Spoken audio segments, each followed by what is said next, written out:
Yuk, dukung UFIT TV dengan belanja di UFIT Store. www.ufitstore.com.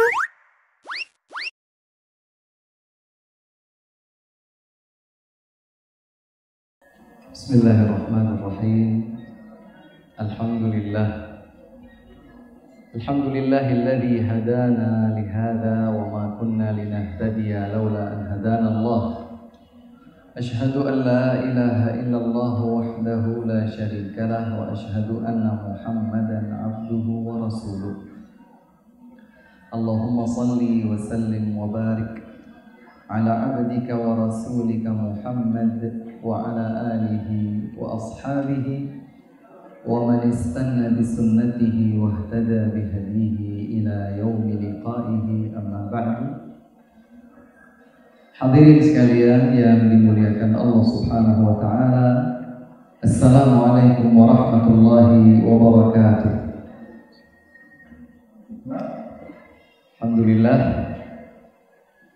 di kesempatan pagi hari yang baik dan berbahagia ini kita dipertemukan oleh Allah Subhanahu wa taala dalam kehangatan persaudaraan. Ya, dalam kehangatan persaudaraan.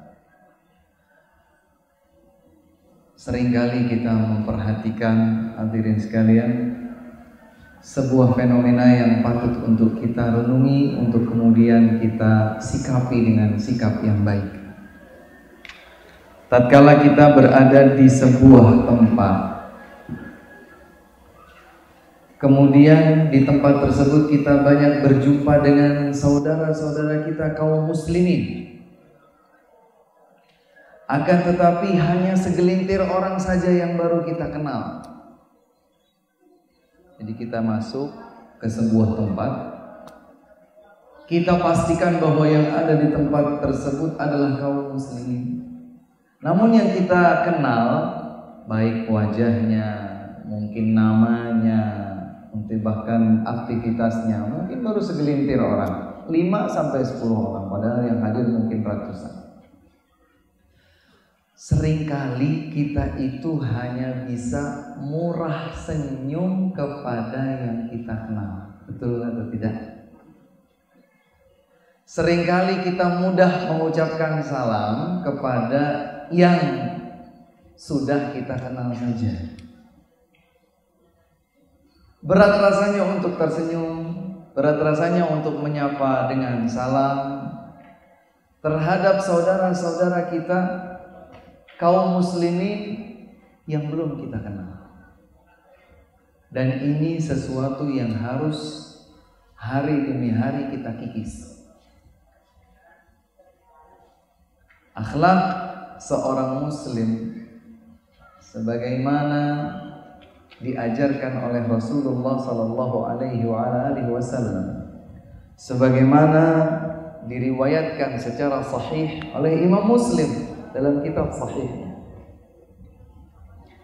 La tadkhulunal jannata hatta tu'minu. Kalian tidak masuk surga sehingga kalian beriman. Wala tu'minu bil jazm wala tu'minu hatta tahabbu. Kalian tidak beriman, atau minimalnya tidak sempurna iman kalian sehingga kalian saling mencintai di antara kaum mukminin.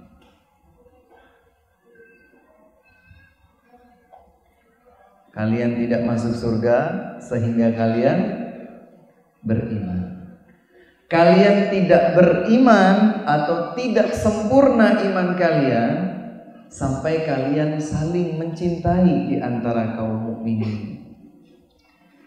Kemudian Nabi sallallahu alaihi wasallam melanjutkan, awala adullukum ala syai'in idza fa'altumuhu tahabbtum. Maukah kalian aku tunjukkan sebuah hal, sebuah perkara yang apabila kalian lakukan maka kalian akan saling mencintai di antara kaum mukminin. Afshus salam bainakum, sebarkanlah salam di antara kalian. Jadi berawal dari salam, kita bisa saling mencintai. Dengan kita saling mencintai di antara kaum mukminin, maka akan menjadi sempurnalah iman kita. Semakin sempurna iman seorang hamba, semakin besar peluangnya untuk masuk ke dalam surga Allah Subhanahu wa taala. Allahu Akbar. Berawal dari sesuatu yang ringan. Berawal dari sesuatu yang seringkali dipandang sebelah mata, salam. Kita tersenyum kepada orang, kita salam kepada beliau, bertegur sapa. Kadang-kadang kita lupa dengan seseorang, siapa ya? Gak apa-apa. Kalaupun saat itu kita belum ingat siapa beliau, tidak masalah. Tapi kita yakin beliau adalah seorang muslim. Assalamualaikum. Dan ini penting. Oleh karena itu, barangkali keberadaan Expo Muslim ini menjadi salah satu ajang berlatih juga. Berlatih menambah satu poin akhlak mulia pada diri kita. Apa itu? Salam, senyum, mudah bertegur sapa dengan siapapun yang barangkali mungkin kita belum kenal. Assalamualaikum. Jangan sampai, mohon maaf, hanya di kota-kota besar saja. Kalau ada yang menghidupkan salam itu dirasa aneh. Jangan sampai itu terjadi di kota besar, juga terjadi di kota yang tidak besar. Mudah-mudahan hanya di kota-kota besar saja salam itu dianggap aneh. Tetapi kita yang di daerah, yang di tempat yang tidak terlalu ramai, kotanya tidak terlalu besar, maka kita tidak sulit untuk bertutur sapa, mendahulukan perjumpaan dengan salam, dengan senyum. Dan inilah awal penilaian baik dari Allah Subhanahu wa taala dan dari masyarakat sekitar kita. Baik, hadirin sekalian rahimakumullah. Alhamdulillah, di kesempatan pagi hari ini sekian elemen Allah Subhanahu wa taala kumpulkan di sini di Expo Muslim ini. Semula mungkin belum saling kenal. Sekarang setidaknya kenal wajah. Suatu saat nanti mungkin akan berkenalan nama. Lebih lanjut berkenalan dari sisi-sisi yang lain. Oleh karena itu, ikhlaskanlah niat kepada Allah Subhanahu wa taala setidaknya untuk sebuah hal. Saya ingin menjadi salah satu kunci pintu kebaikan. Seorang muslim harus punya prinsip. Dimanapun dia berada, dia berusaha untuk menjadi kunci terbukanya pintu-pintu kebaikan. Di dalam sebuah hadis yang sahih diriwayatkan oleh Al-Imam Ibnu Majah, Al-Imam Ibnu Abi Asim dan seterusnya, dari sahabat mulia Anas ibnu Malik radhiyallahu anhu, sesungguhnya Nabi sallallahu alaihi wasallam bersabda, "Inna minan nasi nasan mafatihal lil khairi maghaliqal syarr." Sesungguhnya di antara manusia itu ada sekelompok orang yang menjadi kunci-kunci kebaikan dan gembok-gembok penutup keburukan. Wa inna minan nasi nasan mafatihal syarri maghaliqal khair. Sebaliknya, di antara sebagian manusia ada yang menjadi kunci-kunci pembuka pintu keburukan dan gembok-gembok penutup kebaikan. Fatuba liman ja'alallahu mafatiha al-khairi ala yadayhi. Berbahagialah, tuba. Di dalam beberapa riwayat juga disebutkan bahwa tuba adalah salah satu nama sebuah pohon di dalam surga. Tuba. Berbahagialah atau sebuah pohon baginya di surga. Liman ja'alallahu miftahal khairi ala yadai. Bagi seseorang yang Allah telah jadikan melalui tangannya, melalui perantara diri hamba tersebut sebagai pintu-pintu kebaikan. Ketika seseorang dimudahkan oleh Allah, dirinya menjadi sebab terbukanya pintu-pintu kebaikan, maka orang tersebut tubalahu. Kebahagiaanlah untuknya. Kejayaanlah baginya. Janji surgalah sebagai balasannya. Kemudian Nabi menyatakan, wawail, dan kecelakaanlah. Dan di dalam beberapa riwayat disebutkan bahwa wail adalah nama salah satu neraka. Wail, ancaman neraka lah, kesengsaraan dan kecelakaanlah. Liman ja'alallahu miftahasy syarri ala yadai. Bagi seseorang yang Allah jadikan dirinya sebagai pintu keburukan. Hadirin sekalian rahimakumullah, hadis ini mungkin bukan hadis yang baru kita dengar. Ya, ada yang pernah mendengar hadis ini? Ada yang pernah mendengar hadis ini? Hadis ini mungkin bukan hadis yang baru kita dengar. Tapi hadis ini seyogianya menjadi motivasi kita setiap kali mengawali hari. Setiap kali Allah bangunkan kita di pagi hari, maka hendaklah sebuah dorongan motivasi yang ada pada dirinya adalah, ya Allah, hari ini aku ingin menjadi seorang hamba yang di tanganku terbuka salah satu di antara pintu-pintu kebaikan yang banyak. Dan lindungilah aku ya Allah, jangan sampai aku menjadi seorang hamba yang menyebabkan terbukanya pintu-pintu keburukan. Maka hadis ini seyogianya menjadi motivasi bagi kita. Terlebih hadirin sekalian, kita tidak tahu berapa usia kita, berapa waktu yang masih kita miliki tersisa bagi hidup kita. Padahal tidak seorang pun di antara kita tahu kapan ajalnya tiba. Wa ma tadri nafsum madza taksibu ghadan. Tidak satu jiwa pun tahu apa yang akan terjadi di keesokan hari. Wa ma tadri nafsum bi ayyi ardhin tamut. Tidak satu jiwa pun tahu di bagian bumi Allah yang mana dia akan wafat. Maka tatkala Allah Subhanahu wa taala masih membangkitkan kita dari tidur kita, Allah telah menghidupkan kita kembali dari kematian kecil di dalam tidur. Alhamdulillahilladzi ahyana ba'dama amatana wa ilaihin nusyur. Kita dibangkitkan kembali oleh Allah Subhanahu wa taala dari tidur kita. Maka hendaklah yang juga hadir di dalam benak pikiran ini adalah, ya Allah, aku ingin menjadi pintu kebaikan dan aku tidak ingin menjadi pintu keburukan. Dan pintu kebaikan itu banyak. Pintu kebaikan itu banyak.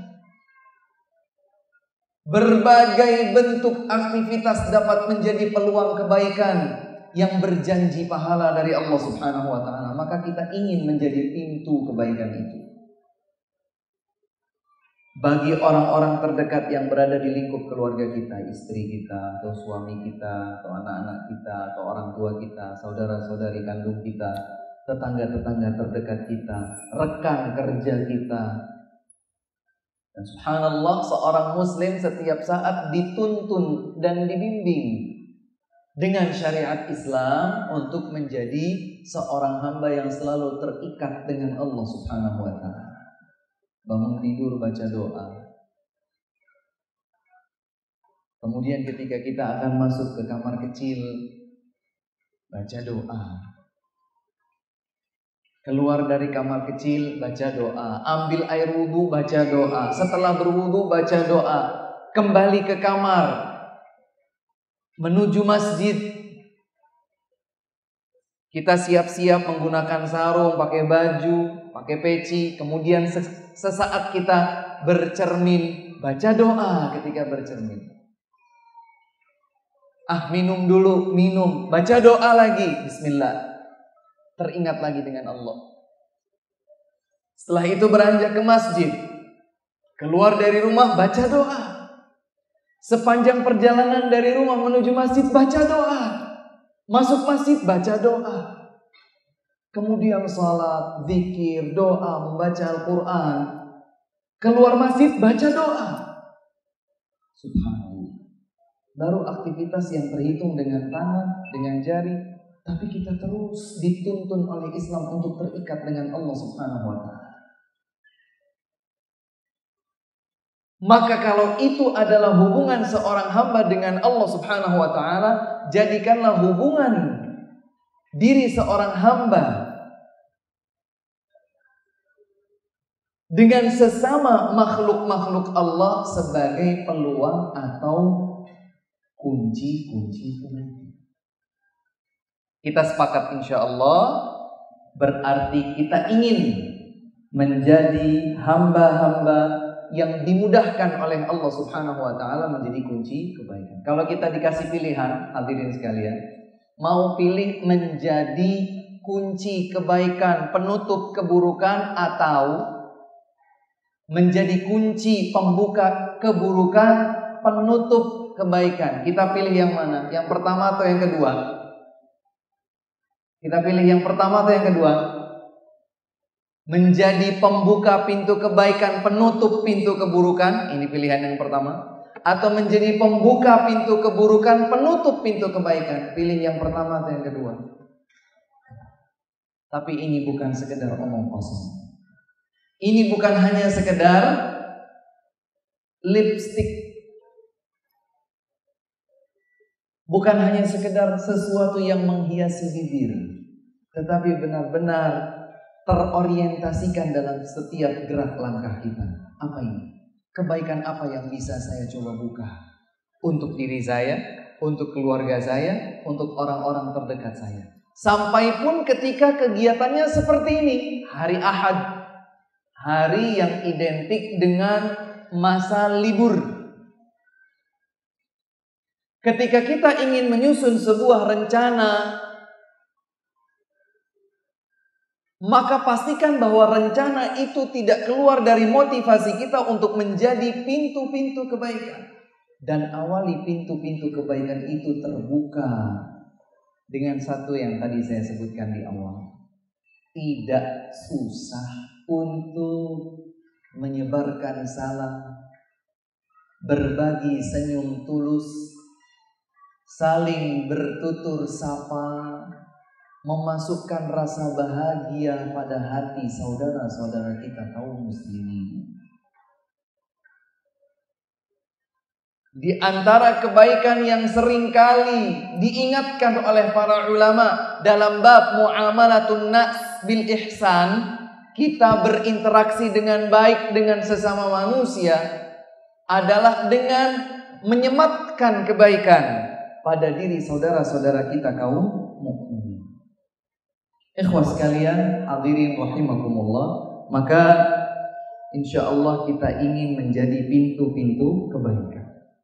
Hadis yang diriwayatkan oleh Ibnu Majah dan Ibnu Abi Asim ini juga diriwayatkan di dalam hadis yang lain yang diriwayatkan oleh Al-Imam At-Tirmidzi dengan sanad yang sahih, atau minimalnya dihasankan oleh beliau Al-Imam At-Tirmidzi, namun disahihkan oleh Syekh Al-Albani. Nabi sallallahu alaihi wasallam bersabda, suatu ketika Nabi sallallahu alaihi wasallam melewati sekelompok orang yang sedang duduk-duduk. Para sahabat Rasulullah Sallallahu Alaihi Wasallam sedang duduk-duduk. Nabi melewati mereka. Kemudian Nabi bertanya kepada mereka, "Ala unabbi'ukum bi khairikum min syarrikum?" Wahai para sahabatku, maukah kalian aku tunjukkan siapakah orang yang paling baik di antara kalian dan siapa pula yang jelek? Maka orang-orang tersebut pun terdiam. Yang sedang duduk-duduk itu, mereka terdiam. Nabi SAW mengulangnya 3 kali. Maukah kalian aku tunjukkan siapakah orang yang lebih baik daripada kalian di antara kalian? Dan siapa orang yang buruk? Kemudian Nabi SAW mendengar jawaban dari para sahabatnya, "Bala ya Rasulullah." Iya, kabarkan kami wahai Rasul, siapa orang yang paling baik di antara kami dan siapa pula orang yang buruk? Nabi SAW selanjutnya mengatakan, "Khairukum man yurja khairuhu wa yu'manu syarruh." Orang yang paling baik di antara kalian adalah orang yang selalu saja diharapkan kebaikan darinya. Jadi kalau ada orang lain melihat dirinya, selalu saja orang-orang itu berharap kebaikan darinya. Ini orang ini mesti mendatangkan kebaikan. Wa yu'manu syarruh. Dan selalu saja orang banyak itu merasa nyaman dari gangguannya. Enak nih kalau berteman sama orang ini, enak. Selalu saja kebaikan yang dia berikan dan selalu saja keburukan itu tidak kita dapatkan.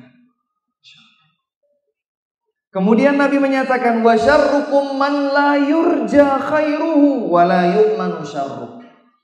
Dan orang yang paling buruk di antara kalian adalah seseorang yang tidak diharapkan kebaikan darinya. Muncul seseorang, bukan sekedar orang ini tidak istimewa, tapi tidak diharapkan kebaikan darinya. Kenapa? Karena dia memang tidak mendatangkan kebaikan. Wala yu'manu syarruh. Dan orang yang buruk itu adalah apabila keburukan tidak steril dari dirinya. Selalu saja dia membawa potensi-potensi keburukan. Hadirin sekalian, kalau Nabi SAW menawarkan pertanyaan, maukah kalian aku tunjukkan siapa orang yang paling baik di antara kalian dan siapa orang yang paling buruk di antara kalian? Pertanyaan ini tadi diajukan kepada siapa? Kepada para sahabat Rasulullah SAW. Dan adakah seorang sahabat yang bernilai buruk? Tidak ada. Seluruh para sahabat tanpa terkecuali akan masuk surga Allah Subhanahu wa taala. Begitu janji dari Allah di dalam ayat-ayat Al-Qur'an, dan demikian pula ditegaskan oleh Rasulullah SAW dalam hadis-hadis. Allah berfirman, radhiyallahu anhum wa radu an. Para sahabat itu Allah ridha kepada mereka sebagaimana mereka ridha kepada Allah. Wa a'adda lahum jannat, dan Allah telah siapkan bagi mereka para sahabat surga-surga. Tajri tahtahal anhar, di dalam surga tersebut mengalir sungai-sungai. Para sahabat itu tidak ada yang buruk, hadirin sekalian. Tapi ketika para sahabat tidak ada yang buruk, namun Nabi SAW menawarkan sebuah pertanyaan kepada mereka, mau gak aku kasih tahu siapa orang yang paling baik, siapa orang yang paling buruk? Maka rasanya pantas pertanyaan itu seandainya diajukan kepada kita. Kita tidak punya jaminan masuk surga, tapi kita punya sebuah harapan yang besar. Kita punya sebuah mimpi yang mudah-mudahan tidak mustahil untuk terwujud. Kita ingin masuk surga. Kita ingin berjumpa dengan Allah Subhanahu wa taala, bersanding di dalam surga dengan Nabi sallallahu alaihi wasallam. Maka Bersemangatlah untuk segala bentuk kebaikan. Kalau kita ingin menjadi hamba yang baik, maka selalulah menjadi orang yang ditunggu kebaikannya oleh orang lain. Dan tidak ada keburukan dari kita mengancam diri orang lain. Sebaliknya, ketika ada orang yang sudah tidak lagi peduli akan nasib dirinya nanti di kehidupan akhirat, maka boleh jadi dia tidak peduli sampai pun kalau dia merugikan orang lain, dan orang lain tidak peduli terhadap kebaikan darinya. Sebuah doa yang juga pernah diajarkan oleh Nabi SAW untuk kita baca sesaat sebelum kita keluar dari rumah. Kalau kita mau keluar dari rumah, biasanya kita baca doa apa? Bismillahirrahmanirrahim. Tawakkaltu 'ala Allah, la haula wa la quwwata illa billah. Dengan seperti ini, maka syaitan akan menjauh. Karena mereka tahu hamba yang keluar rumah membaca doa Bismillahirrahmanirrahim tawakkaltu 'ala Allah, la haula wa la quwwata illa billah, maka dia akan mendapatkan perlindungan dari Allah, kecukupan dari Allah, dan kemudahan dari Allah Subhanahu wa taala. Ada doa yang lain yang juga diajarkan oleh Nabi SAW kita baca saat kita keluar dari rumah. Allahumma inni a'udzubika, ya Allah, aku berlindung diri kepadamu, an adilla au udalla, aku berlindung diri kepadamu ya Allah dari tersesat, aku sendiri tersesat, tersimpang jalan, atau disimpangkan, disesatkan oleh orang lain. Jadi tidak ingin diri sendiri tersesat, tersimpang jalan, tidak ingin pula ada pihak lain menjadikan kita tersimpang jalan. Tidak mau. Au azilla au uzalla, ya Allah, aku tidak ingin tergelincir dalam kekeliruan dan tidak ingin pula digelincirkan oleh orang lain dalam kekeliruan. Subhanallah. Jadi tidak ingin menggelincirkan orang dalam sebuah kekeliruan, tidak ingin pula orang lain menggelincirkan kita dalam kekeliruan. Au azlima au uzlama, aku tidak ingin berbuat zalim kepada orang lain, sebagaimana aku juga tidak ingin ya Allah dizalimi oleh orang lain. Subhanallah. Au ajhala au yujhala alai, aku juga tidak ingin bersikap bodoh, bertingkah laku bodoh.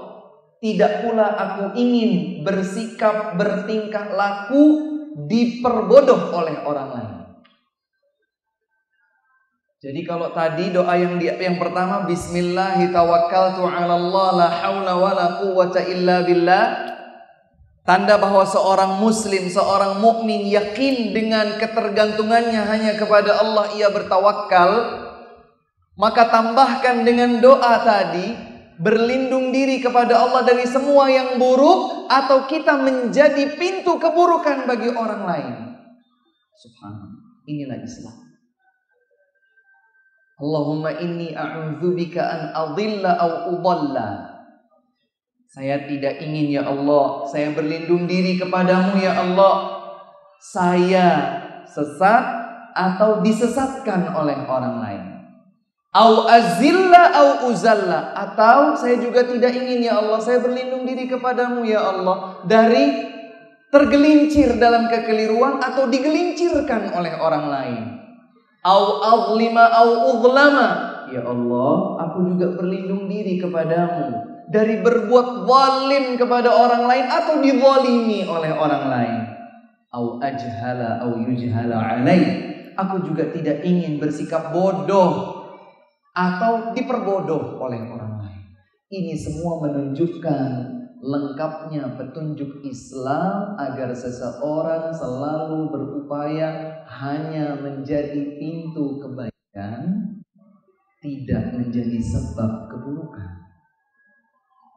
Ikhwas sekalian, realita kita dalam kehidupan sehari-hari seringkali membukakan mata kita, bahkan membukakan mata hati kita, bahwa sebetulnya kita bisa berusaha menutup pintu-pintu keburukan, jangan sampai itu terbuka oleh kita. Bisa, karena Islam menutup untuk kita, maka insya Allah kita bisa. Jangan katakan itu hanya ditawarkan kepada para sahabat, karena syariat Rasulullah Sallallahu Alaihi Wasallam tidak hanya berlaku untuk para sahabat saja. Seakan-akan hadis ini diucapkan kembali di hadapan kita dari Nabi Sallallahu Alaihi Wasallam, ala unabbiukum bi khairikum min syarrikum.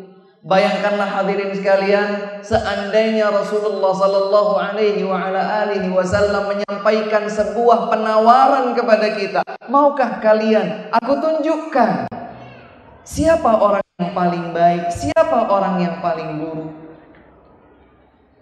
Orang yang paling baik itu adalah orang yang senantiasa kebaikan dinanti-nanti darinya. Dan orang yang baik itu adalah setiap keburukan terselamatkan darinya. Dia tidak pernah menyebabkan keburukan bagi orang lain. Sebaliknya, orang yang buruk itu adalah orang yang tidak pernah diharapkan kebaikan. Orang itu mah susah diharapkan kebaikan darinya. Na'udzubillah.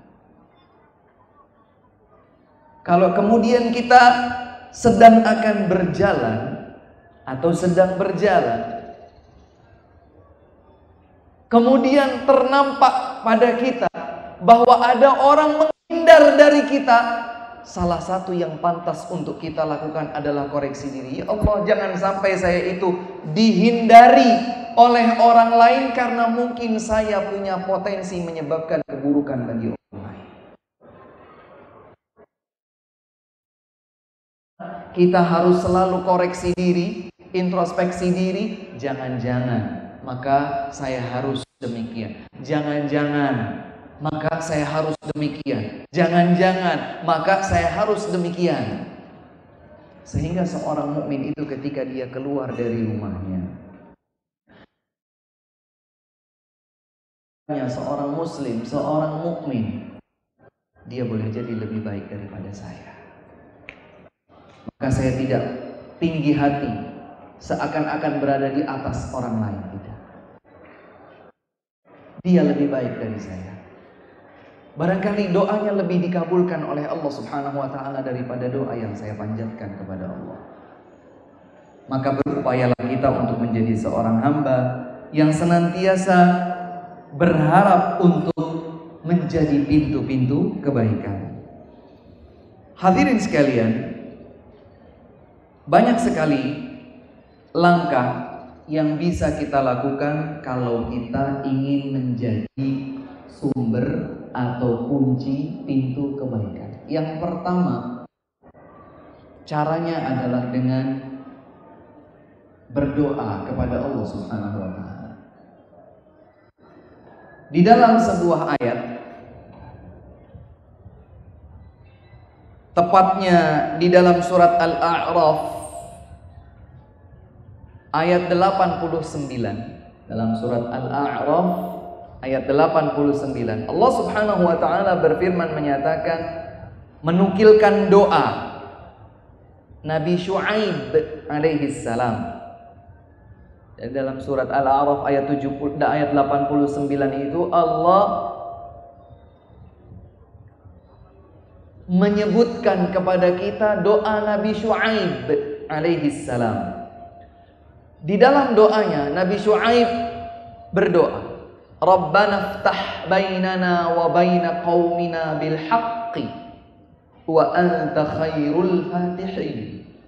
Ya Allah, bukakanlah antara diri kami dan antara kaum kami, kaum Nabi Syuaib, bil haqqi, namun dengan kebenaran, wa anta khairul fatihin, dan engkau adalah sebaik-baik pembuka Karenanya salah satu nama Allah Subhanahu wa taala adalah Al-Fattah, yang Maha membuka. Apa yang Allah buka? Allah buka semua kebaikan. Jadi kalau kita ingin berupaya menjadi kunci kebaikan, yang pertama berdoa khusus dalam hal ini. Apa doanya? Di antaranya adalah doa yang pernah dipanjatkan oleh Nabi Syuaib. Rabbana ftah bainana wa baina qaumina bil haqqi wa anta khairul fatih. Kita tidak boleh sombong. Kita tidak boleh tinggi hati. Rasa bahwa apa yang saya lakukan akan bermanfaat. Tidak akan menjadi manfaat kalau bukan Allah Subhanahu wa taala yang memberikan taufiknya kepada kita. Mintalah kepada Allah. Karena sehebat apapun orang, sebesar apapun usaha yang dilakukannya, jika Allah Subhanahu wa taala tidak memberikan taufik kepadanya, itu tidak akan menjadi kebaikan. Hanya Allah Subhanahu wa taala yang menjadikan kebaikan pada diri seseorang dan kebaikan tersebut bisa menyebar kepada orang lain. Doa ini dihafalkan, insya Allah tidak sulit. Sudah 2 kali saya baca yang ketiga. Rabbana ftah bainana wa baina qaumina bil haqqi wa anta khairul fatihin. Coba diulangi sama hadirin. Enggak apa-apa masing-masing. Rabbana qaumina anta khairul fatihin. Ini langkah yang pertama. Yang kedua, apa yang bisa saya lakukan agar saya bisa menjadi kunci kebaikan, penutup keburukan? Kita harus bertauhid. Langkah yang kedua adalah bertauhid.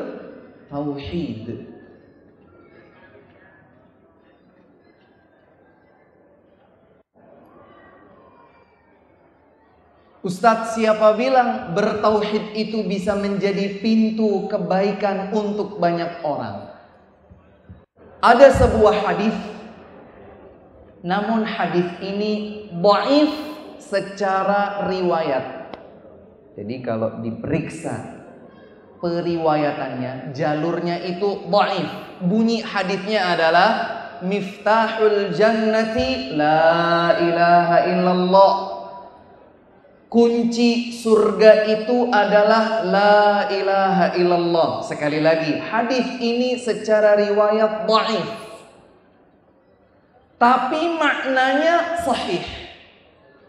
Muatannya, substansinya bisa dibenarkan, bahkan dikuatkan oleh sebuah hadis yang sahih. Ada sebuah hadis yang sahih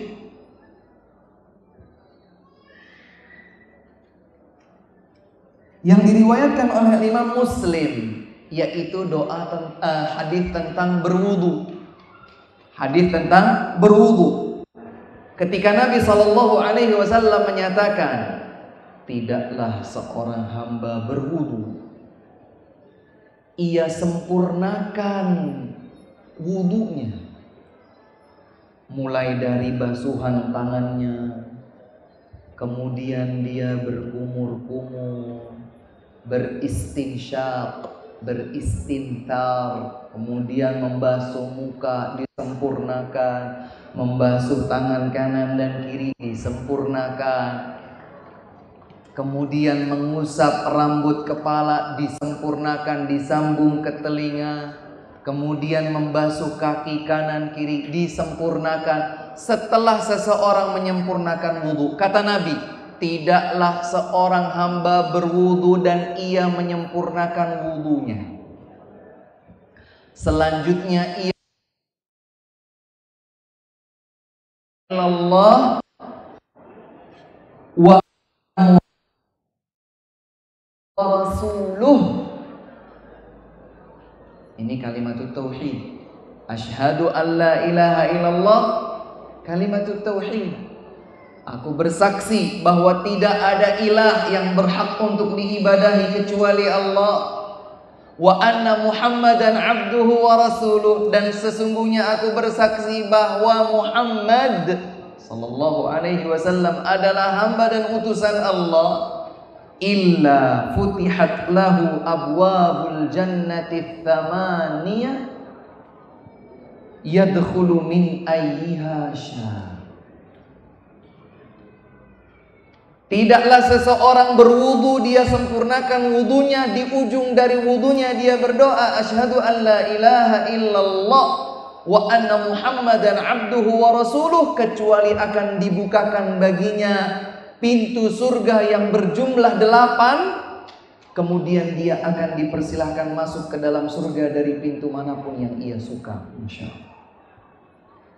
Berarti kalimatut tauhid di sini menjadi salah satu pintu pembuka surga. Jadi hadis yang tadi dhaif secara riwayat, namun maknanya, substansi isinya bisa diterima jika dikuatkan dengan hadis yang diriwayatkan oleh Imam Muslim tentang wudu tadi.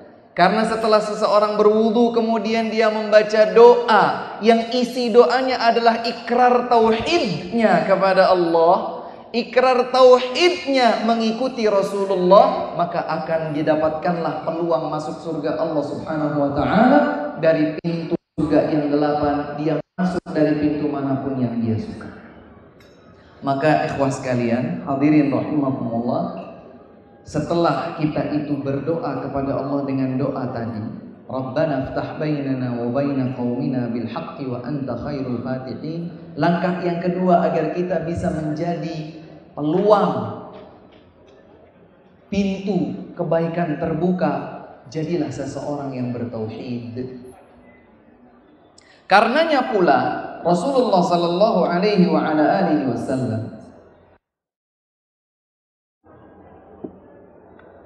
tatkala pertama kali atau tatkala mengutus sahabat mulia Mu'adz ibnu Jabal radhiyallahu anhu ke kota atau ke daerah Yaman, Rasulullah sallallahu alaihi wasallam memanggil sahabat mulia Mu'adz ibnu Jabal, wahai Mu'adz, sesungguhnya engkau akan tiba di sebuah daerah mendatangi ahlul kitab. Kemudian yang dititipkan oleh Rasulullah kepada Mu'adz adalah agar Mu'adz mengajak mereka untuk bertauhid, mengesahkan Allah. Dan bertauhid itu tidak cukup hanya berucap, saya bertauhid kok kepada Allah. Akan tauhid kita perlu menyempurnakan tauhid kita dengan konsekuensi-konsekuensinya. Suatu ketika, sebagaimana disebutkan atau diriwayatkan oleh Al-Imam Muhammad ibnu Ismail Al-Bukhari dalam kitab As-Sahih, dari seorang ulama tabi'in, Wahb ibn Munabbih rahimahullah. Beliau ditanya, wahai Wahb ibnu Munabbih, bukankah la ilaha illallah merupakan kunci surga?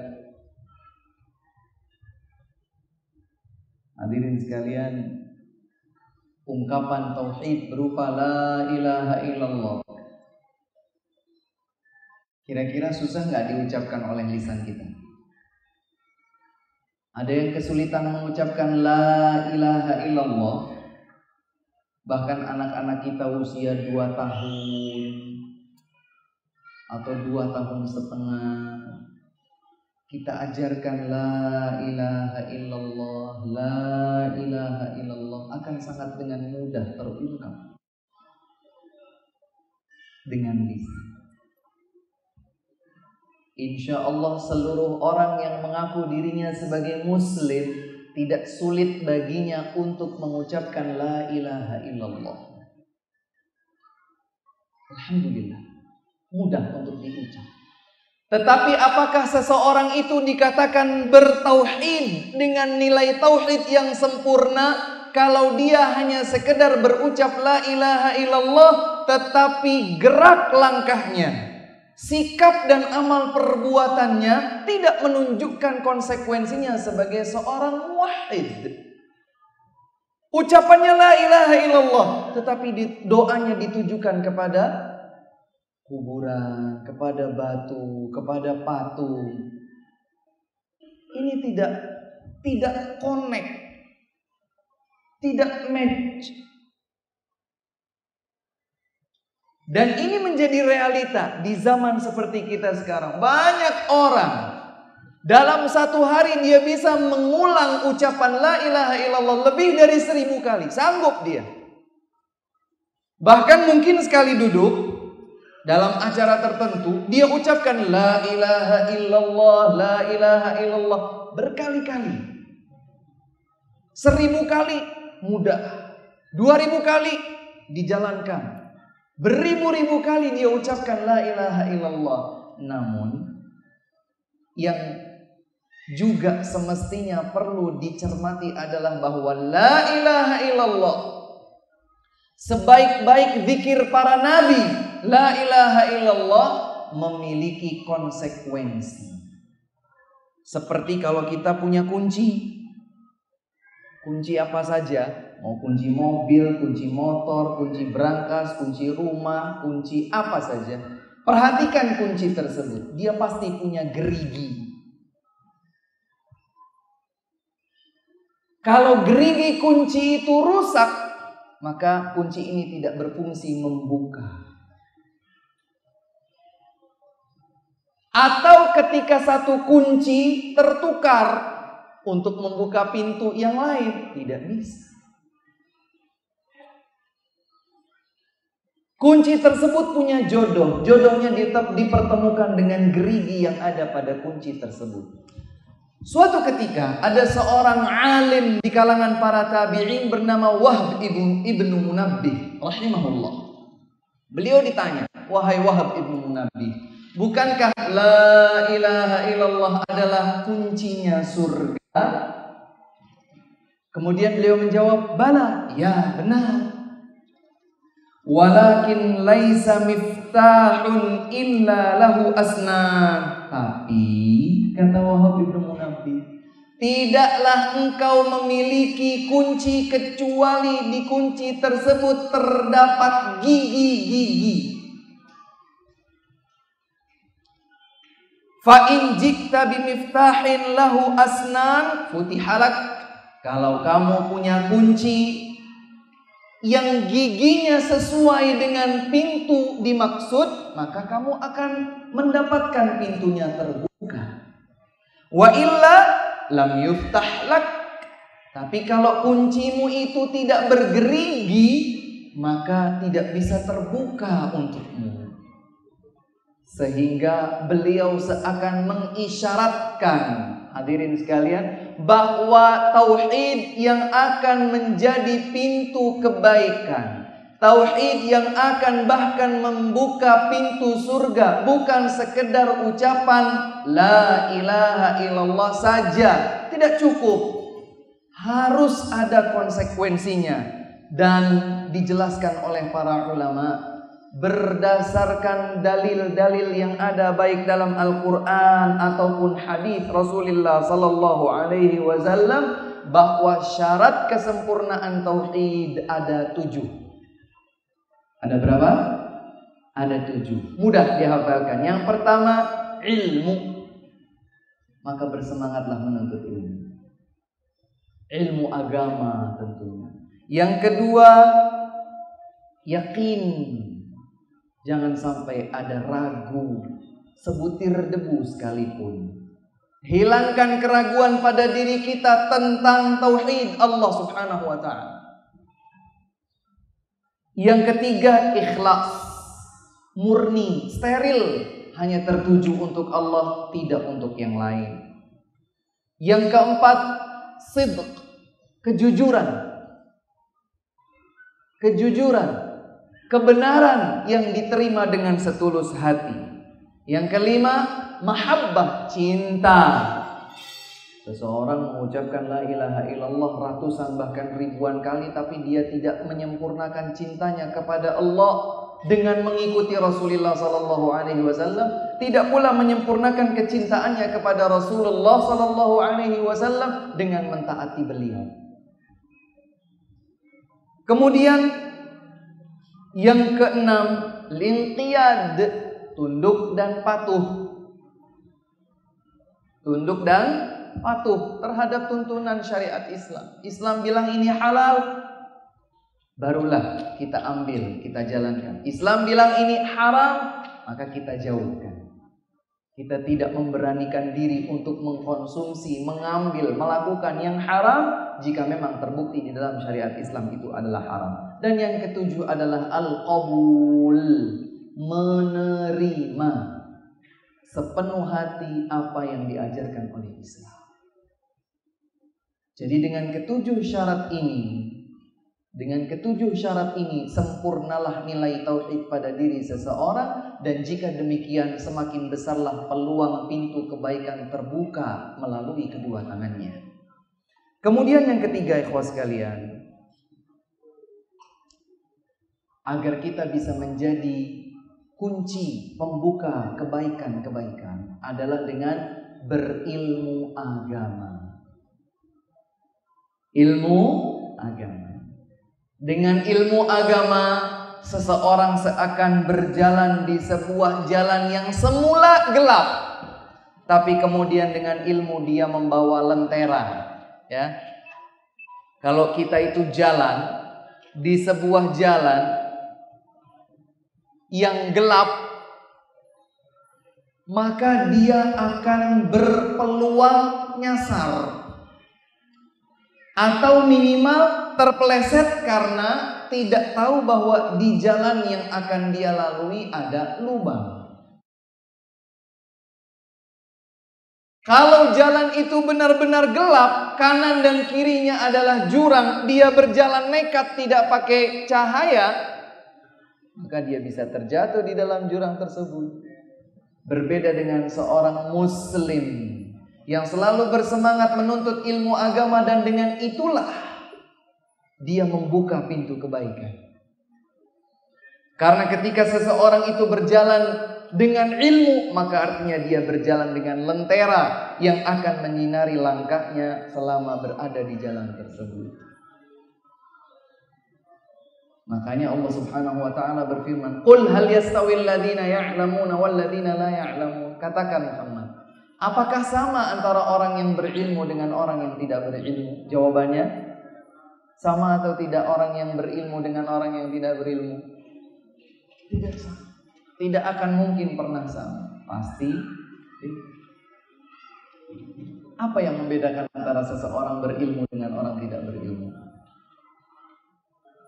Seseorang yang berilmu, dia tahu apa? Tahu semuanya. Dia tahu bahwa dia berada di sebuah jalan, di jalan tersebut ada beberapa lubang. Karena dia berilmu, maka dia punya cahaya yang menyinari gerak langkahnya ini. Oh, kalau di sini ada lubang, berarti saya ke sana. Di sana ada ranjau, berarti saya ke sini. Di sana saya harus melompat. Di situ saya harus pelan. Di sana saya harus berhenti sebentar. Di sana saya harus, dan seterusnya. Dia tahu. Berbeda dengan orang yang tidak berilmu, bablas. Seakan tidak memiliki batasan atau aturan. Orang yang berilmu, jalannya akan lurus. Allah berfirman, "Qul hadhihi sabili ad'u ila Allahi ala basirah." Katakanlah, inilah jalanku. Aku menyeru orang lain, mengajak mereka menuju Allah, tapi dengan cahaya ilmu.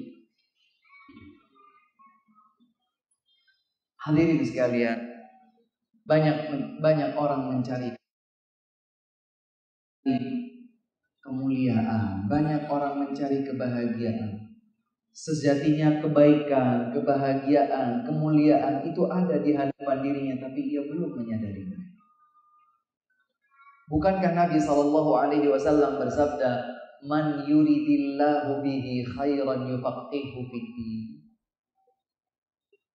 Barang siapa yang dikehendaki oleh Allah kebaikan pada diri seorang hamba, maka Allah akan jadikan ia paham tentang ilmu agama.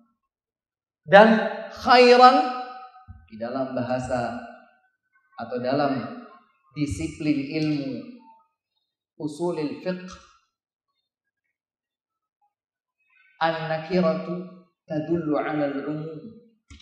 Sesuatu yang bentuknya nakirah menunjukkan bahwa dia adalah sesuatu yang bersifat umum.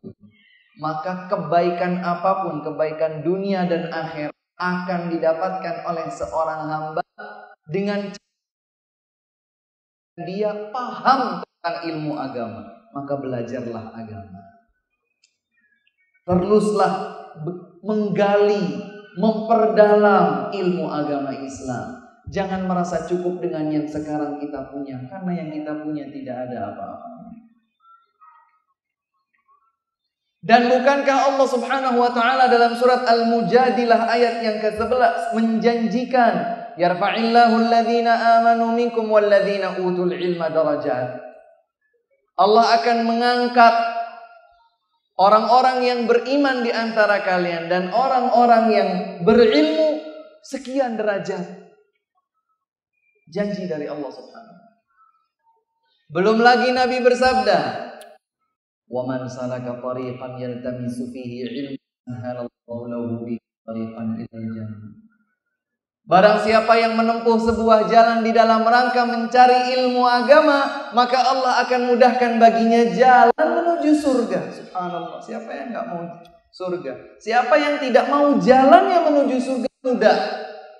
Caranya dengan ilmu agama. Siapa yang tidak ingin diistimewakan seperti istimewanya cahaya rembulan di malam purnama jika dibandingkan dengan bintang-bintang. Nabi bersabda, "Inna fadlal 'alimi 'alal 'abid ka fadlil qamari lailatal badri 'ala sairil kawakib." Sesungguhnya keistimewaan seseorang yang berilmu jika dibandingkan dengan seorang ahli ibadah, yang ini alim, memiliki ilmu agama dan dia beramal dengan ilmunya, yang ini banyak ibadahnya, ilmunya sedikit. Kata Nabi SAW, ilmu jika dibandingkan dengan seorang ahli ibadah, yang lebih istimewa ahli ilmu. Seperti apa keistimewaannya? Seperti istimewanya rembulan di malam purnama jika dia dibandingkan dengan bintang-bintang. Perhatikan tanggal 15 setiap bulan Hijriyah. Kalau di tanggal sebelum atau sesudah tanggal 15 kita lihat bintang-bintang itu indah, menghiasi langit. Bahkan itulah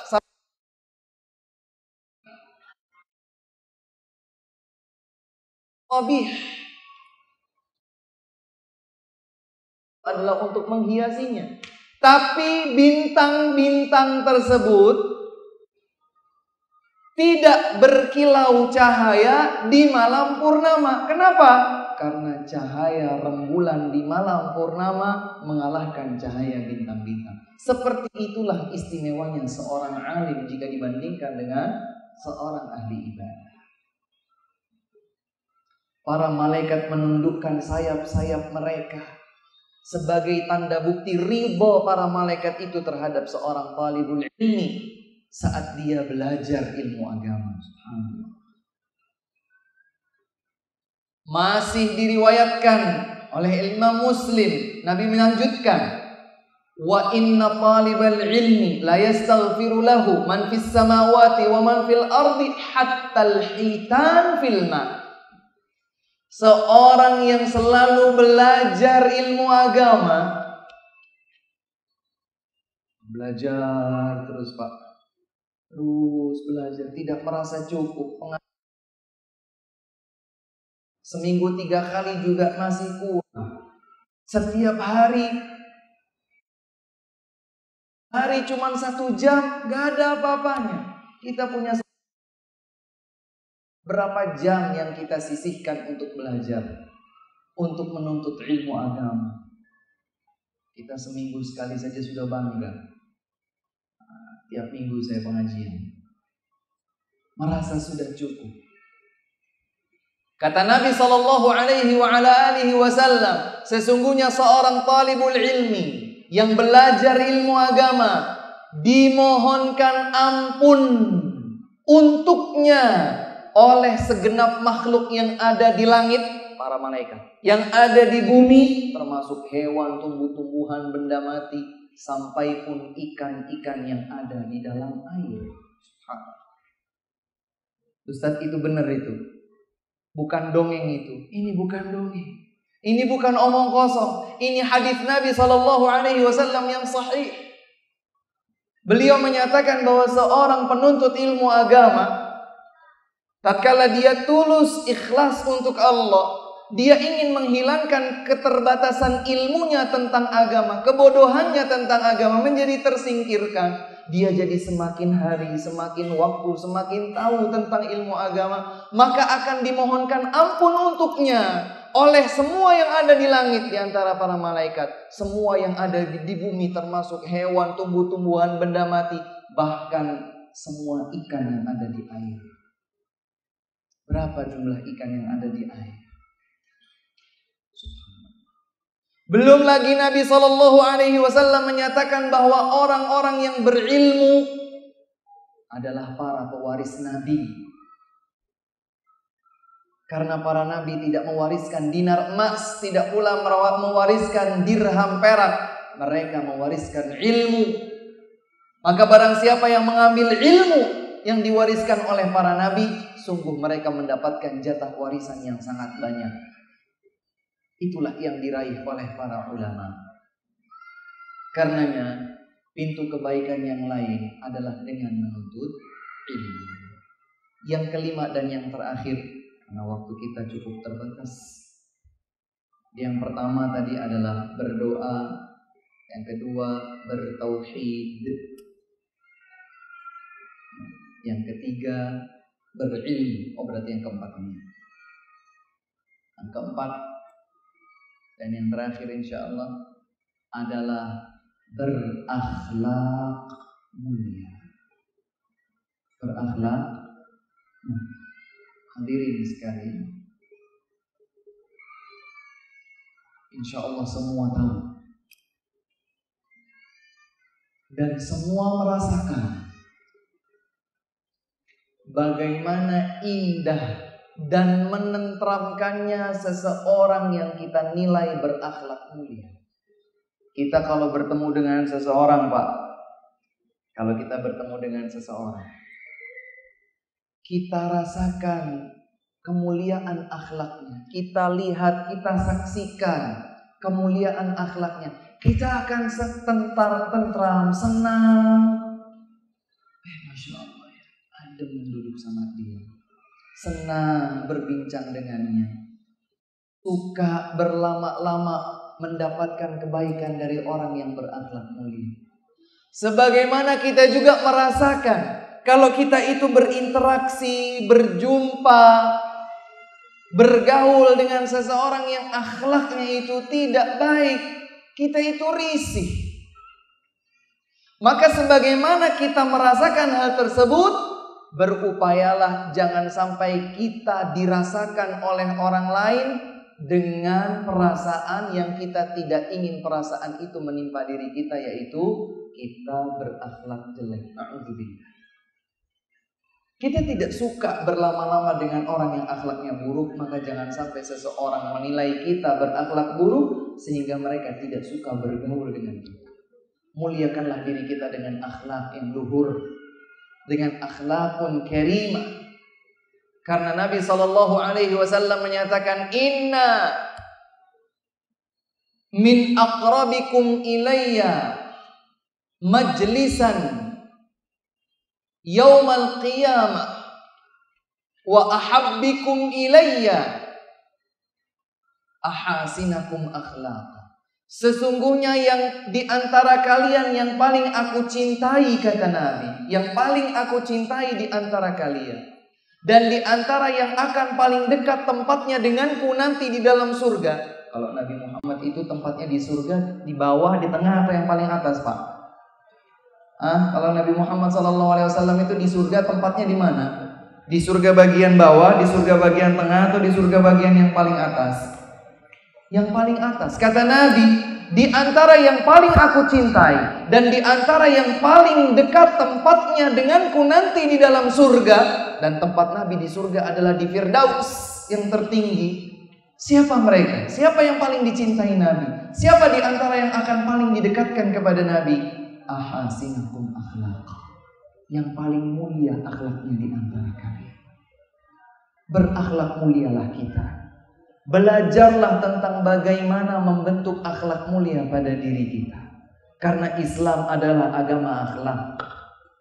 Cukuplah Indonesia menjadi bukti. Negeri pertiwi kita Indonesia. Islam tidak masuk ke negeri Indonesia dengan pedang. Tidak pula dengan hunusan senjata tajam, apalagi senjata api.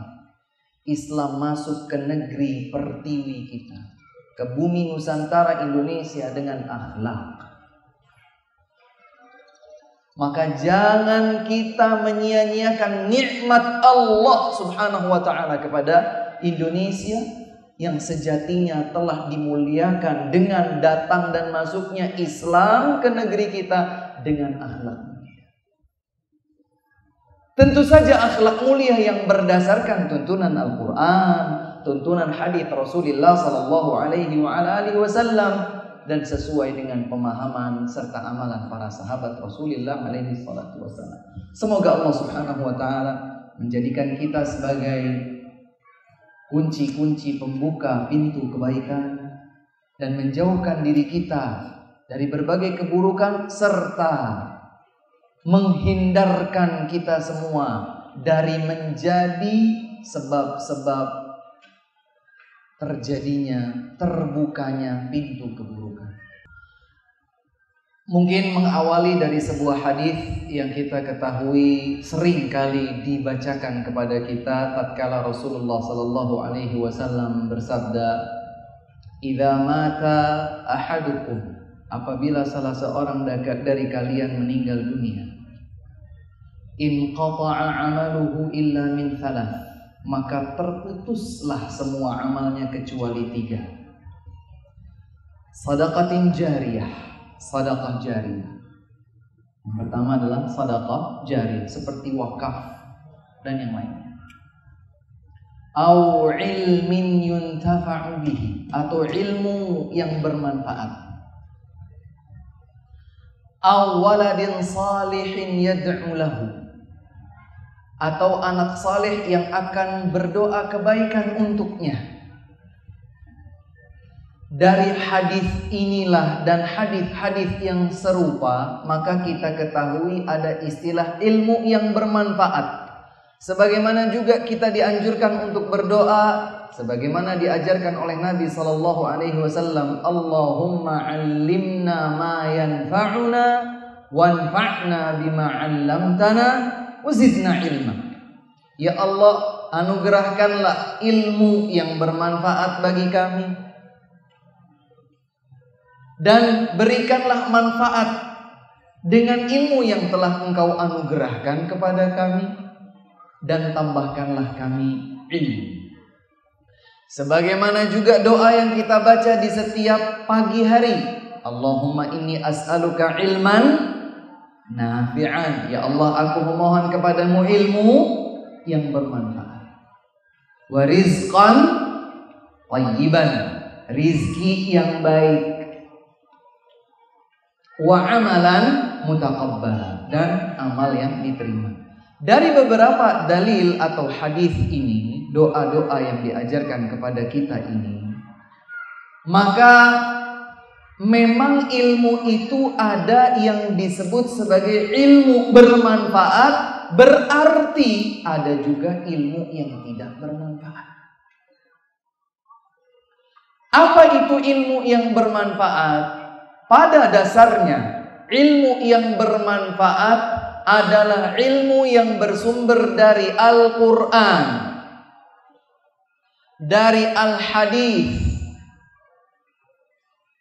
dan dari para sahabat Rasulullah sallallahu alaihi wasallam serta semua yang akan bermuara kepada ketiga hal ini. Kami ulangi. Ilmu yang bermanfaat itu adalah ilmu yang pada dasarnya bersumber dari Al-Qur'an, al-hadis yang sahih, perkataan para sahabat dan semua yang akan bermuara kepada tiga hal ini. Sebagaimana disebutkan oleh Al-Imam Az-Zahabi rahimahullah, al-ilmu qala Allah qala rasuluhu qala as-sahabatu laysa bitamwih. Yang namanya ilmu itu lebih luas lagi. Al-Imam Az-Zahabi menyebutkan yang namanya ilmu itu adalah firman Allah, sabda Rasulullah dan perkataan para sahabat Rasulullah sallallahu alaihi wasallam, bukan sesuatu yang ngawur saja. Maka dengan demikian, jika kita mendengarkan ilmu yang bermanfaat, maka yang masuk secara otomatis dalam definisi ilmu bermanfaat ini adalah semua ilmu tentang agama yang bersumber dari Al-Quran, Al-Hadis, perkataan para sahabat. Semua ke sana berarti itu ilmu yang bermanfaat. Muncul sebuah pertanyaan. Kalau ilmu tentang arsitek, teknologi informatika, atau ilmu tentang kesehatan yang bersifat duniawi, apakah itu merupakan ilmu yang bermanfaat? Ya, ilmu itu ilmu bermanfaat, meskipun kedudukannya tidak bisa disamakan 100% dengan ilmu-ilmu yang sudah pasti bersumber dari Al-Quran, bersumber dari hadis, bersumber dari perkataan para sahabat Rasulullah sallallahu alaihi wasallam. Ustadz, saya bukan seorang alim. Saya tidak belajar agama, Ustadz. Ilmu agama saya terbatas. Tapi saya punya ilmu tentang herbal. Saya punya ilmu tentang program-program komputer. Saya punya ilmu tentang desain, membuat buku, layout, agar setiap buku yang bermanfaat dalam ilmu bisa disebarluaskan kepada kaum muslimin. Saya punya ilmu tentang ekonomi. Saya kembangkan ekonomi kaum muslimin sesuai dengan kaidah-kaidah ekonomi halal dalam Islam. Apakah ilmu saya akan bermanfaat? Selama ilmu duniawi itu tidak bertentangan dengan firman Allah, tidak bertentangan dengan hadis Rasulullah sallallahu alaihi wasallam, tidak bertentangan dengan perkataan para sahabat Rasulullah sallallahu alaihi wasallam, itu adalah ilmu yang bermanfaat meskipun kedudukannya tidak setara sama 100% dengan ilmu-ilmu pasti yang difirmankan oleh Allah, disabdakan oleh Rasulullah sallallahu alaihi wasallam dan dikatakan oleh para sahabat. Maka akhi Lutfi Hakim, jangan bersedih hati.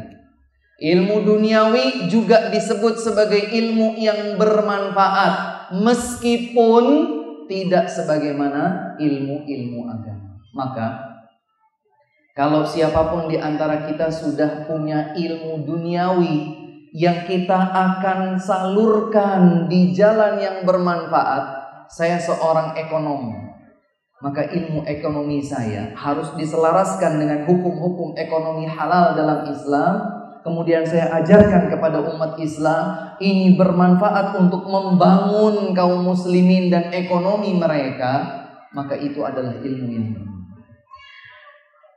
Namun berbeda dengan ilmu tafsir yang jelas-jelas mempelajari ayat-ayat Allah. Berbeda pula ilmu ekonomi itu dengan mempelajari hadis, makna-makna sabda hadis Rasulullah sallallahu alaihi wasallam. Beda juga dengan ilmu fikih, panduan bagaimana seseorang beribadah kepada Allah Subhanahu wa ta'ala. Tetapi ilmu duniawi tersebut tetap bernama atau masuk dalam kategori ilmu yang bermanfaat selama tetap selaras dengan ilmu, dengan wahyu Allah Subhanahu wa ta'ala di dalam Al-Quran, di dalam hadis, dan dikatakan oleh para sahabat Rasulullah sallallahu alaihi wasallam. Demikian akhi Lutfi, terjawab insyaallah. Barakallahu fiik. Kemudian ada lagi dari yang lainnya. Ya, silakan Mbak Sana. Mikrofonnya. Ya, silakan. Bismillah. Terima kasih. Nama saya Abu Zaki. Saya merantau di Kupang, Indonesia. Masya Allah. Sekarang pulang. Yang ingin saya tanyakan, di sana itu kekurangan dari salaf, artinya sedikit sekali. Kemudian kita kalau ingin menuntut ilmu, mencari seorang guru, sudah sekali. Apakah boleh kita menuntut ilmu kepada ustadz-ustadz yang mereka pemahamannya bukan pemahaman salaf? Kita duduk, kemudian mendengarkan majelis mereka, itu saja. Baik. Barakallahu fikum Abu Zaki ya. Berarti asalnya dari Solo sini Pak.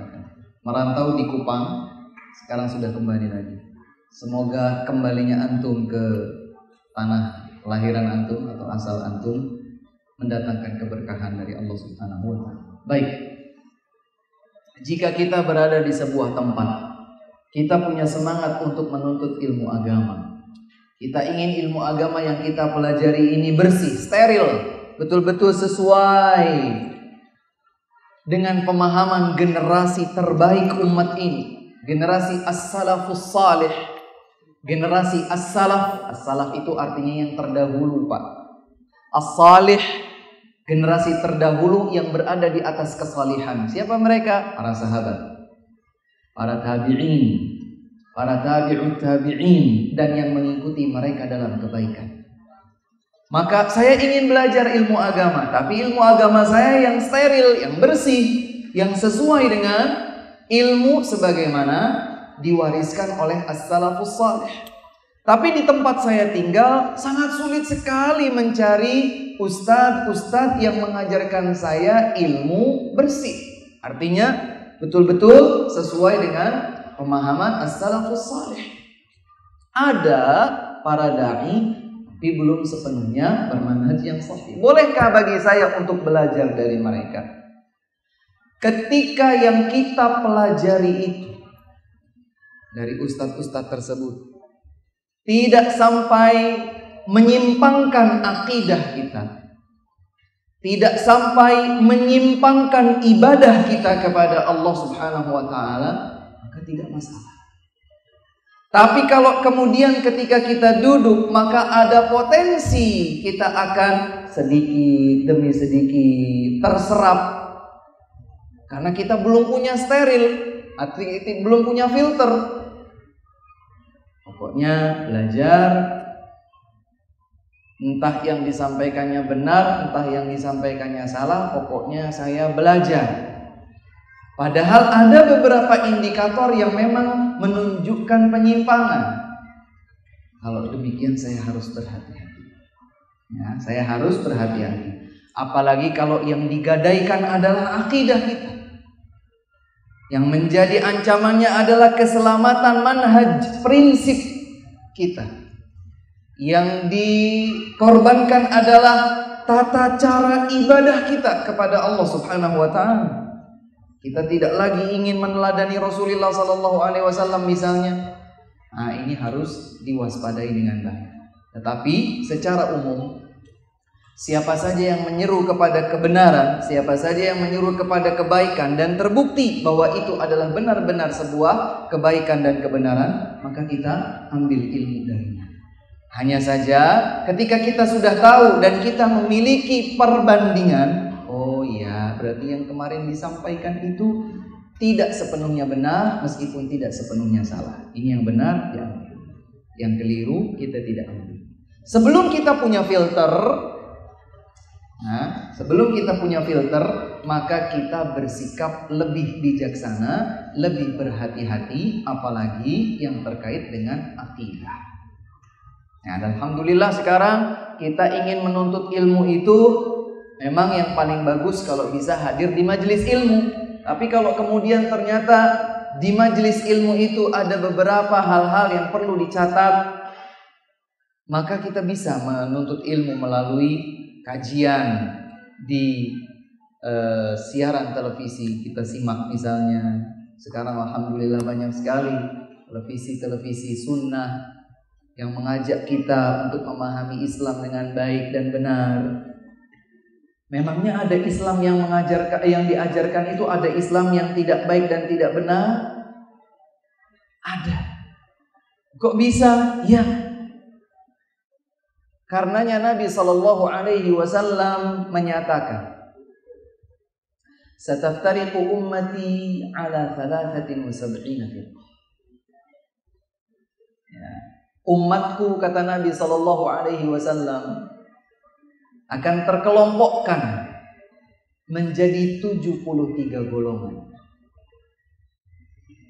Diakui atau tidak, ini adalah sesuatu yang pasti terjadi karena Nabi sallallahu alaihi wasallam tidak berdusta. Kulluha finna, semuanya terancam masuk ke dalam neraka, illa wahidah, kecuali satu. Ma ana alaihi al-yawma wa ashabi. Dalam riwayat yang lain, humul jamaah.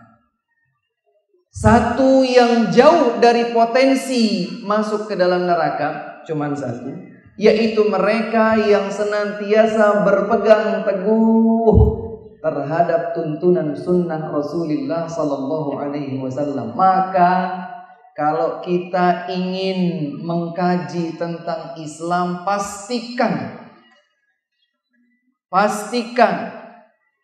bahwa Islam yang kita kaji telah benar-benar dituntunkan oleh Nabi mulia Muhammad sallallahu alaihi wasallam. Ada dalilnya dalam Al-Qur'an, tafsirnya benar. Ada dalilnya dalam Al-Hadits, riwayatnya benar, pemahaman kita tentang itu juga benar. Dikuatkan lagi dengan perkataan-perkataan para sahabat Rasulullah sallallahu alaihi wasallam. Siapapun yang berdakwah dengan membawa hal-hal ini, maka dia adalah seseorang yang membawa kepada sunnah atau kebenaran. Tidak akan bergeser dua kaki seorang hamba di sisi Allah di hari kiamat kelak sehingga ia ditanya tentang 4 perkara. Salah satu di antaranya adalah an ilmihi, tentang ilmunya, fima fa'ala fihi, untuk apa ia amalkan. Artinya ketika seseorang itu di dalam amalnya dia butuh ilmu, maka ilmu sebelum amal. Ilmu itu sebelum amal. Karenanya Al-Imam Muhammad ibnu Ismail Al-Bukhari dalam sebuah bab pada kitab sahihnya beliau menuliskan bab al-ilmu qabla al-qawli wal amal. Namanya ilmu itu sebelum berucap dan sebelum beramal. Saya sering memberikan contoh begini, Pak. Kalau kita ingin membeli sebuah alat elektronik baru di sebuah toko, mereknya berkelas, harganya 15 juta misalnya. Apakah kita akan mempergunakan elektronik ini sembarangan, sesuka-suka kita, sepaham-paham kita, atau kita akan bertanya dan akan membaca buku panduannya? Bagaimana sih cara mengaktifkan ini? Bagaimana cara menyetingnya? Kalau ini baterainya habis, andainya pakai baterai, bagaimana cara mengganti baterai yang baru? Apa yang harus saya lakukan jika terjadi ini, jika terjadi itu? Maka kita butuh bertanya dan kita butuh membaca buku panduannya. Ini barang yang berharga 15 juta saja. Bagaimana dengan agama kita yang tidak bisa dibeli dengan harga apapun dan tidak bisa kita dapatkan di toko manapun? Agama adalah hidayah dari Allah Subhanahu wa ta'ala. Islam adalah nikmat teragung dari Allah buat kita. Kalau kita tidak berilmu bagaimana cara menjalankan agama, lantas tidak takutkah kita kalau nikmat tersebut nanti akan dicabut oleh Allah Subhanahu wa ta'ala? Maka bersemangatlah belajar. bersemangatlah menuntut ilmu agama. Kita akan diminta pertanggungjawaban oleh Allah Subhanahu wa taala. Yang ketiga, kalau datang rasa malas kita, silahkan bangkitkan semangat menuntut ilmu dengan membaca dan mempelajari biografi para ulama. Mulai dari para sahabat sampai para ulama di zaman kita sekarang ini.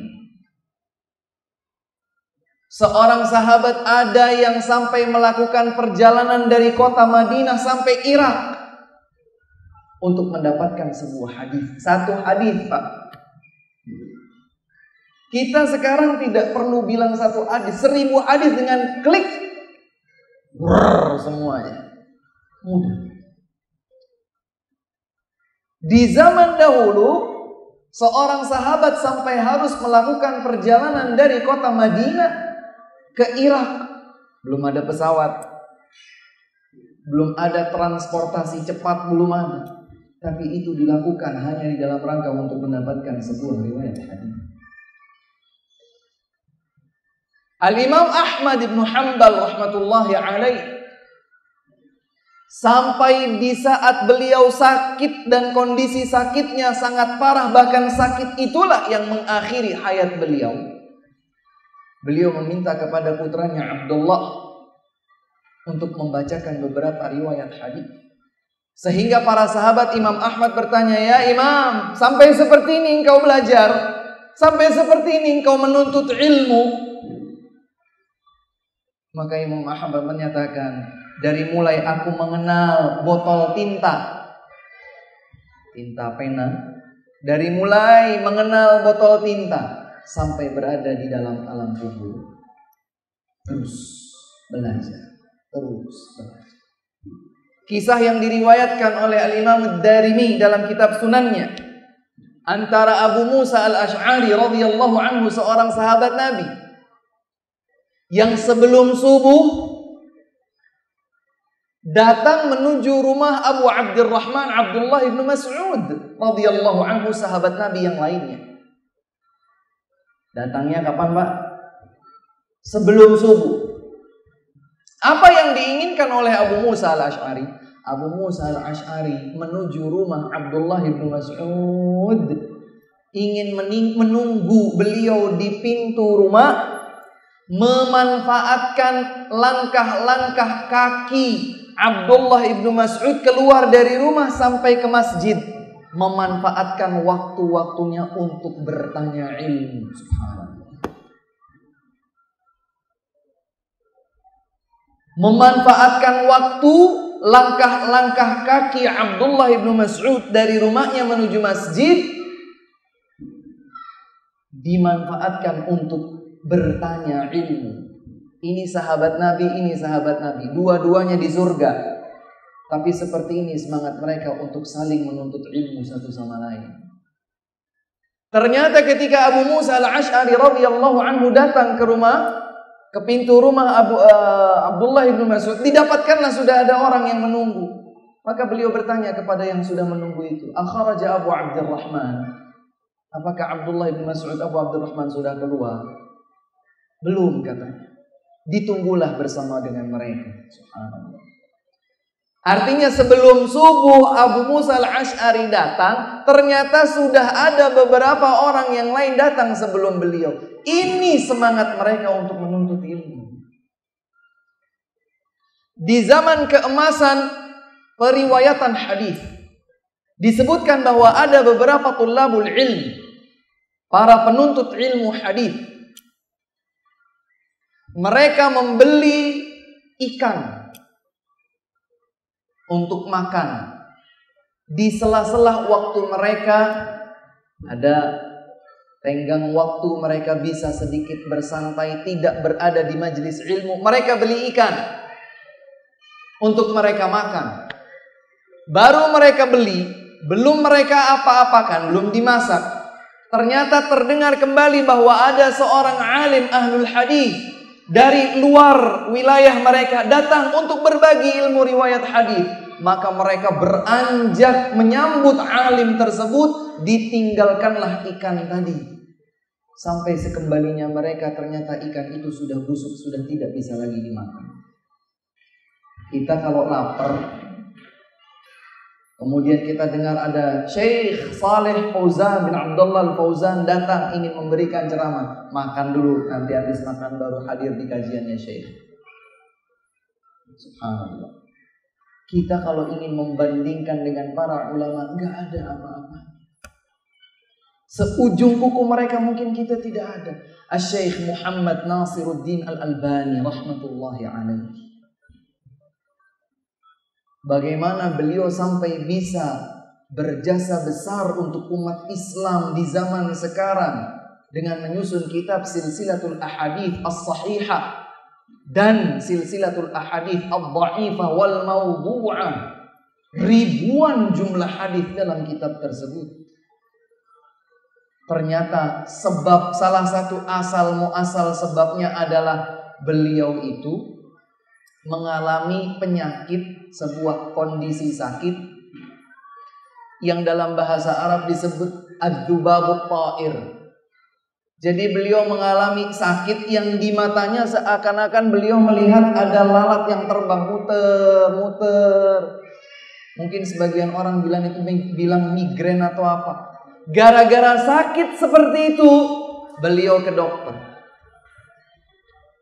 Kata dokter, istirahatlah Syekh. Jangan terlalu banyak baca. Ya. Beliau benar-benar tidak banyak baca. Sampai kemudian ternyata beliau terpancing oleh sebuah lembar yang hilang dari kitab Dhammul Malahi karya Ibnu Abid Dunya dalam perpustakaan Al-Zahiriyah. Maka perpustakaan besar yang namanya Al-Zahiriyah itu dibaca satu persatu, dikumpulkan hadisnya, dikoreksi sanad riwayatnya, diklasifikasi mana hadis yang sahih, mana hadis yang dhaif, mana hadis yang maudhu'. Kita mau bandingkan diri kita dengan Syekh Al-Albani, jauh. Terus kita mau malas-malasan. Kita sekarang dengan semangat membara saja belum tentu sama seperti para ulama. Apalagi kalau kita bermalas-malasan. Semoga Allah Subhanahu wa ta'ala memberikan kepada kita semangat, memberikan kepada kita taufik untuk selalu menuntut ilmu, belajar, dan bersemangat pula untuk menjadi pintu-pintu atau pembuka-pembuka pintu kebaikan. Menjadi kunci-kunci terbukanya berbagai pintu kebaikan dan menutup semua pintu keburukan. Ini yang dapat kami sampaikan. Kurang dan lebihnya kami mohon maaf. Kebenaran hanya datang dari Allah Azza wa Jalla, dan kekeliruan atau kekhilafan adalah keterbatasan manusia. Semoga Allah mengampuni dosa-dosa kita semua. Saya akhiri dengan subhanakallahumma wa bihamdika asyhadu an la ilaha illa anta astaghfiruka wa atubu ilaik. Wa akhiru da'wana alhamdulillahi rabbil alamin. Wassalamualaikum warahmatullahi wabarakatuh. Assalamualaikum.